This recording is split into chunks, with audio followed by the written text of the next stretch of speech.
O cérebro até hoje constitui um grande desafio para a ciência moderna.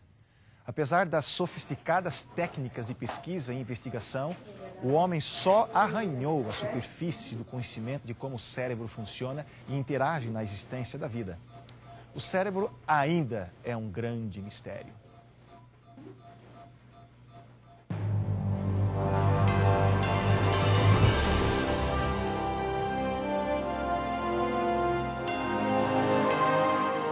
Venceu a prova do tempo.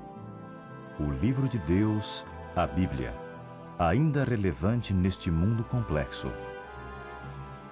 E está escrito, partilhando mensagem de esperança ao redor do mundo.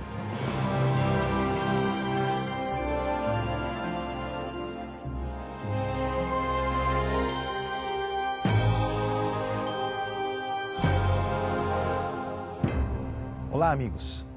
Sinto-me bastante motivado a partilhar com vocês hoje um assunto muito interessante. Sabendo que vocês estão aí desse lado para prestigiar o nosso programa. Muito obrigado pela vossa audiência. Há uma questão interessante que vamos analisar juntos. Quem somos nós no que diz respeito ao nosso caráter, inteligência e emoções? Como é construída essa pessoa que é você? Você e eu somos a soma de tudo que nossa memória registrou em nosso cérebro ao longo de toda a nossa existência. Se somos felizes ou tristes, dependerá daquilo que minha memória gravou e de como eu geri os meus pensamentos.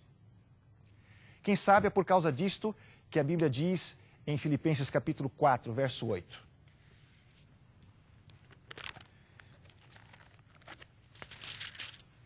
Finalmente, irmãos, tudo o que é verdadeiro, tudo o que é respeitável, tudo o que é justo, tudo o que é puro, tudo o que é amável, tudo o que é de boa fama, se alguma virtude há, se há algum louvor, seja isso que ocupe os vossos pensamentos. Filipenses 4, 8. Em outro texto, o salmista Davi, que compreendia a importância dos pensamentos e como eles poderiam dominar a sua vida positiva ou negativa, escreveu o seguinte em Salmo capítulo 26, verso 2. Examina-me, Senhor, e prova-me, sonda-me o coração e os meus pensamentos. Como disse no início, nós somos tudo aquilo que nossa memória registra ao longo de toda a nossa vida. A memória é como uma grande cidade. Nela há inúmeros bairros interligados por avenidas, ruas e vielas. Nessa cidade há um centro como o lugar privilegiado onde há o gerenciamento de toda essa cidade. E como toda cidade, essa também tem bairros periféricos, subúrbios.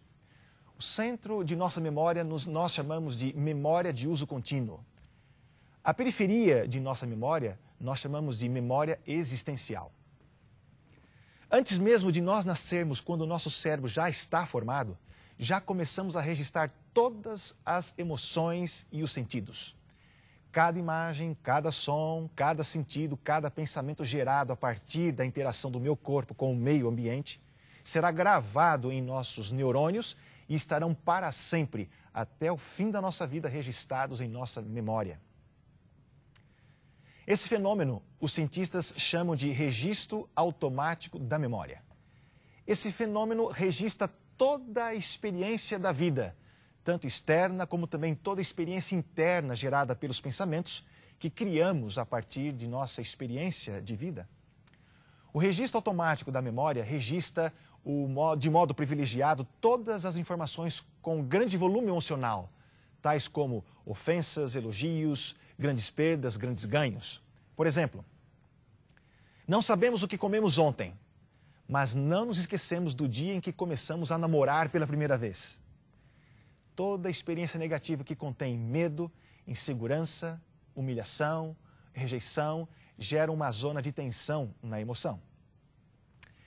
Se essa zona de tensão não for trabalhada rapidamente, esses sentimentos serão registrados privilegiadamente na memória. Desse modo, esses sentimentos produzem uma infinidade de pensamentos sobre más emoções e que poderão afetar negativamente seu desempenho nas mais variados setores da vida, não importa quão intelectual ou graduado você for. Por exemplo, vamos imaginar em uma mulher que é uma importante diretora de uma empresa que manda em todo mundo. Ela é chamada de Dama de Ferro. Todos a respeitam por sua competência, por sua sobriedade. Depois de um dia de trabalho, ao chegar em casa, ela vê um rato andar pela cozinha e, em grande desespero, ela sobe em cima de uma cadeira e grita histericamente para que alguém faça alguma coisa. Ela tem pavor de um simples e pequeno rato.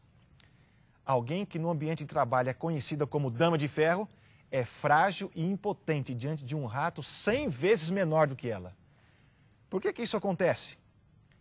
Isso está relacionado com as informações e os traumas do passado que estão registrados de forma privilegiada no cérebro, que controlam e determinam o comportamento de uma pessoa em determinadas circunstâncias. Por exemplo, quando alguém ofende você, você deve rapidamente controlar suas emoções na zona de tensão de sua emoção. Você tem 5 segundos para criticar, confrontar e reciclar seus pensamentos. Do contrário, essa emoção ficará gravada privilegiadamente na sua memória de uso contínuo, que é o centro da sua cidade da memória, criando então uma zona doentia ou de conflito. Então você pensará milhares de vezes nessa ofensa e na pessoa que ofendeu, gerando milhares de outros pensamentos que se interligarão com esse fato, fazendo com que tudo em sua vida gire em torno desse único fato.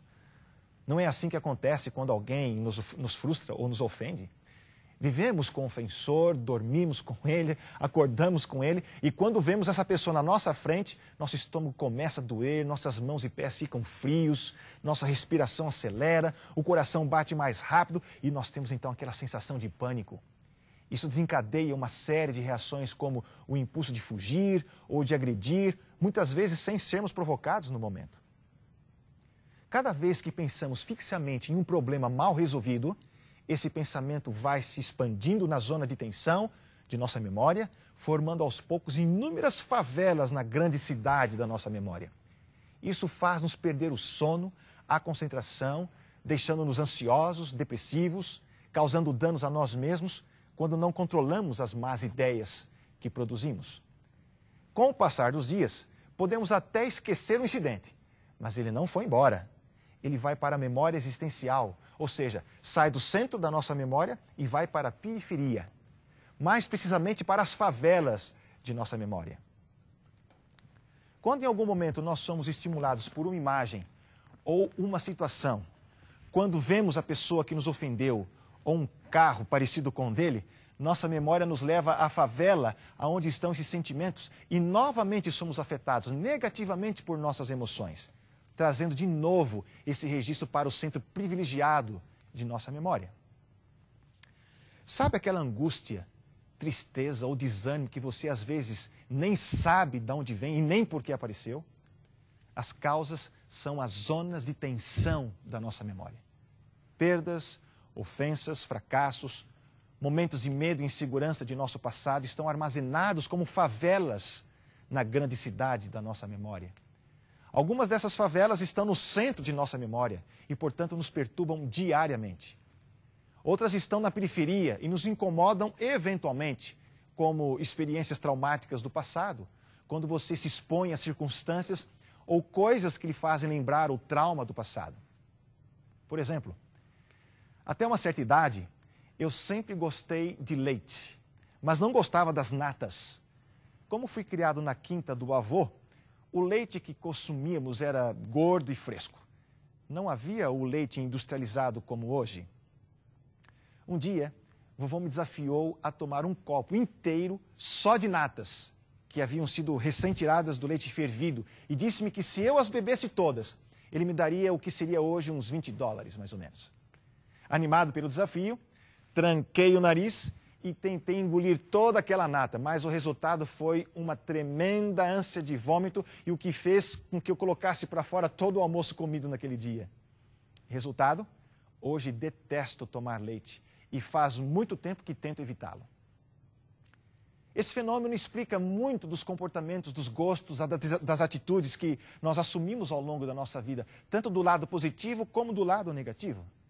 Jesus teria todas as justificativas do mundo para ter muitas favelas na cidade de sua memória, saturadas de zonas de conflito.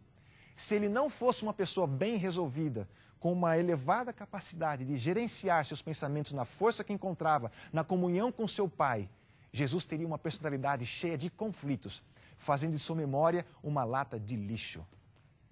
O mundo podia desabar sobre a cabeça de Jesus, mas ele mantinha-se sereno na força de seu Pai. Seus discípulos que sabiam lidar com o mar estavam com medo de uma tempestade. E o que Jesus estava fazendo nessa hora? Dormindo. Muita gente não consegue dormir, nem quando tudo está calmo em sua vida. Mas o mestre conseguia dormir num barco prestes a afundar. Há pessoas que ficam bloqueadas depois de sofrerem experiências traumáticas como um acidente, ou a perda do trabalho, ou a perda de um ente querido, humilhação pública, separação conjugal. Algumas ficam marcadas para o resto da vida, afetando não só a sua vida, mas a vida dos que estão à sua volta e especialmente dos mais íntimos. Será que seria possível apagar da memória os traumas ou simplesmente eliminá-los das zonas de conflito em nosso cérebro? Não, não é possível apagar. O que nós podemos fazer é reescrevê-las ou reeditá-las, mas nunca apagá-las.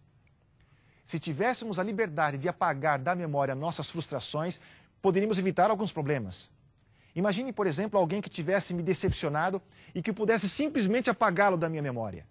No dia seguinte, quando eu viesse para o trabalho, ou a escola, ou a igreja, essa pessoa viria até a mim com intenções, quem sabe, de me pedir perdão, e eu olharia para ela e diria: quem é você? Nós nunca saberíamos o que seria exercitar perdão, compaixão, lutar por um objetivo. Nós nunca saberíamos o que seria exercitar tolerância, persistência. Teríamos apenas o egoísmo como centro de nossa vida. Nunca mais cresceríamos ou amadureceríamos para a vida. Isso bloquearia a nossa capacidade de sermos salvos e nunca sentiríamos necessidade de Jesus. Portanto, a única coisa que podemos fazer com a ajuda de Deus e o exemplo de Jesus, ou o exemplo que Ele nos deixou, é reescrever com coragem, com determinação, a memória. Jesus evitava o registro doentio em sua memória. Ele escolhia o caminho mais fácil e inteligente. Sabe qual era? Era perdoar seus ofensores e construir uma escada com as pedras que ele ia encontrando no caminho. Logicamente, é muito mais fácil não criar inimigos ou perdoá-los do que ter que reescrevê-los nos labirintos de nossa memória. Mas se a vida nos criar armadilhas que em muitas ocasiões fogem ao nosso controle em evitar conflitos, então, com a ajuda de Deus, posso reciclar a minha memória ou reescrevê-la para que eu não seja dominado pelas minhas emoções negativas. Jesus tinha uma refinada capacidade de proteger suas emoções contra os focos de tensão. Se Jesus era assaltado pelo pavor ou ansiedade, ele logo inferiorizava o foco de tensão, tirando de sua experiência da comunhão com o Pai, capacidade de gerir suas emoções, extraindo do mal bem para si e para aqueles que estavam à sua volta. Muitos tentaram fazer das emoções de Cristo um deserto ou uma favela cheia de lixo, mas ele conseguiu fazer do território de suas emoções um jardim, onde todos podiam usufruir de paz e descanso. Jesus era feliz numa terra de infelizes e tranquilo numa terra de ansiedade. A exemplo de Jesus, como é que eu posso vencer? Em primeiro lugar, o maior fraco é aquele que não reconhece sua fragilidade. Se você passa a maior parte dos seus dias triste, a se lamentar, ou se tem dificuldade de se relacionar com seus queridos, ou ser aceito por eles, reconheça que o problema pode estar com você e peça ajuda. Não deixe que as ofensas e decepções estraguem o seu dia e, posteriormente, a sua vida. Não permita que os fracassos façam de você uma pessoa frustrada, inferiorizada. Provavelmente o seu mau humor, ansiedade, agressividade, hipersensibilidade, quer dizer, tudo te ofende, são reflexos de um passado ferido ou maltratado. Mas por pior que tenha sido o seu passado, ainda que tenha havido violências físicas, verbais, emocionais, sexuais, reclamar das misérias é a pior forma de superá-las. Ninguém deve desanimar ou ter registrado vários conflitos em sua memória. O importante é nunca desistir da vida, sabendo que essa vida custou o sangue de Jesus e que se fosse só por você, Ele teria pago o mesmo preço para Deus e para você. E para Deus a sua vida vale muito. Como você pode proteger sua memória das más experiências da vida? Primeiro, critique cada pensamento negativo. Assuma uma postura de enfrentamento. Segundo, determine ser alegre e livre, procurando ser lúcido diante da frustração. Terceiro, aprenda com cada prova. Quarto, não tenha medo das suas misérias. 1 João 4,18 diz que o verdadeiro amor lança fora o temor. Quinto, é melhor prevenir. Prevenir as frustrações cria um lugar privilegiado na sua memória do que ter que reescrevê-las. Sexto, perdoe as ofensas. Sétimo, principalmente lembre-se de que em Jesus podemos encontrar alternativas para as nossas frustrações e dar-lhe um lugar privilegiado no centro da cidade de sua memória. Em 1 Pedro, no capítulo 5, versos 6 e 7, nós encontramos a seguinte promessa. Humilhai-vos, portanto, sob a poderosa mão de Deus, para que Ele, em tempo oportuno, vos exalte, lançando sobre Ele toda a vossa ansiedade, porque Ele tem cuidado de vós. O mestre da vida preferiu trabalhar as pessoas difíceis para mostrar que vale a pena investir no ser humano, extraindo o que ele pode oferecer de melhor das suas emoções. Devemos cuidar delicadamente da vida por compreender que ela é breve, como uma gota que se evapora ao sol do meio-dia. Não fique entulhando com os problemas a sua vida. Invista a sua vida em Jesus e na dos outros. Esse é o único investimento que ganha sempre. Proteja suas emoções e construa uma vida livre e feliz com Jesus. Quando o sol já não brilha, vejo o dia findar. Tenho medo da noite que está para chegar. Ouço a voz do meu mestre, do meu Rei e Senhor, vem a mim e não terás temor. Sei que acaba a tormenta e o sol vai raiar e as nuvens tão negras passarão. Eu te peço, meu Deus, ao meu lado vem estar, mão na mão, caminhando para o lar. O inimigo só tenta minha fé destruir e murmura quando vais desistir, mas eu ando com Cristo em caminhos de luz. Minha fé firme está em Jesus. Sei que acaba a tormenta e o sol vai raiar e as nuvens tão negras passarão. Eu te peço, meu Deus, ao meu lado vem estar, mão na mão, caminhando para o lar. Meu Jesus logo volta e nos leva para o lar, e ali com o Mestre nós iremos morar. Nesse lar não existe nem tristeza nem dor, só a paz, alegria e amor. Sei que acaba a tormenta e o sol vai raiar e as nuvens tão negras passarão. Eu te peço, meu Deus, ao meu lado vem estar, mão na mão, caminhando para o lar. Mão na mão, caminhando para o lar.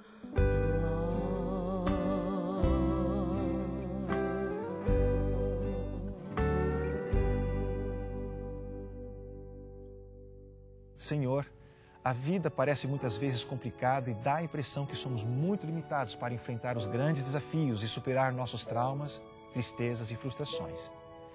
Mas o Senhor nos deu exemplo de que em Ti é possível sermos vitoriosos sobre nossas emoções negativas.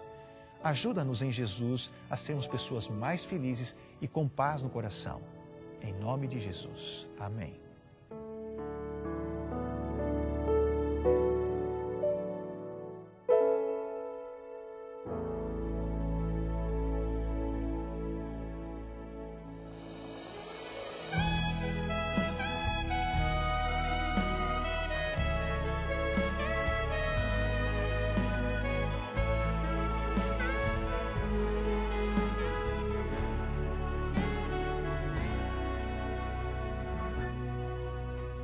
Se te sentes sem valor e sem forças para viver, se o pecado é difícil de vencer e não tens mais forças para a vitória conquistar, se não achas solução, nem respostas podes ter, vem, ouve o que tenho para dizer, vem como estás, tenho alguém para te ajudar. Jesus Cristo tem todas as soluções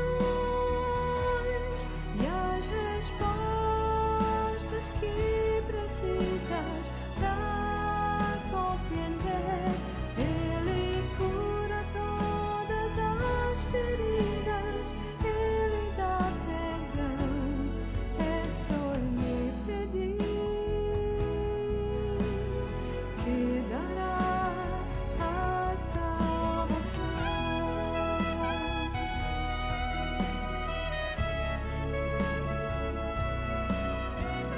Não esperes para mudar, ouve a voz do coração, pois o Espírito de Deus quer te falar que Jesus está te esperando. Deposite em suas mãos toda mágoa e aflição. Ele tem poder e vai te socorrer. Vem como estás, Ele quer te ajudar. Jesus Cristo tem todas as soluções e as respostas que precisas para compreender. Ele cura todas as feridas, Ele dá perdão, é só lhe pedir que dará a salvação.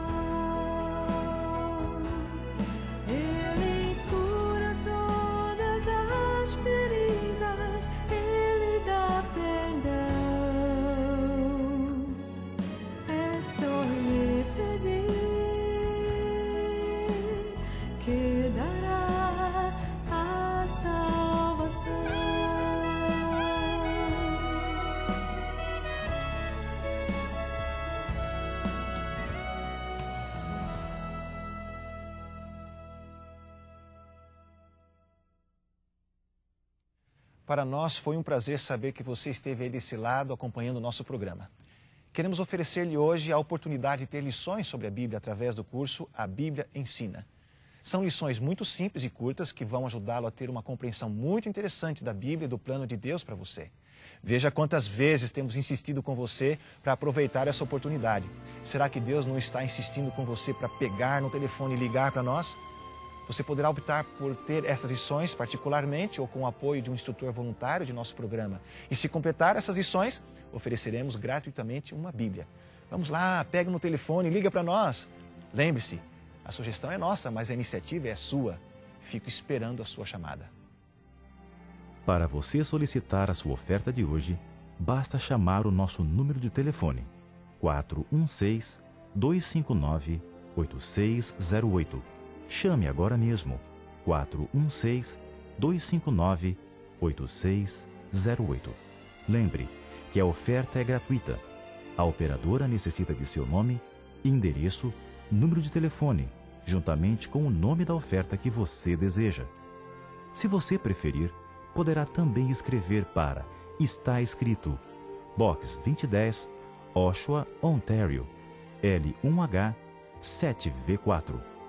Você receberá em sua casa gratuitamente a oferta solicitada, sem qualquer compromisso com o programa Está Escrito. Agradecendo as suas cartas, os pedidos de oração que nos enviam e também o seu apoio financeiro. Escreva para Está Escrito, Box 2010, Oshawa, Ontário, L1H 7V4. Chegamos ao fim de mais um programa e com certeza espero vê-lo você na semana que vem. Lembre-se, amigo, está escrito: nem só de pão viverá o homem, mas de toda palavra que sai da boca de Deus.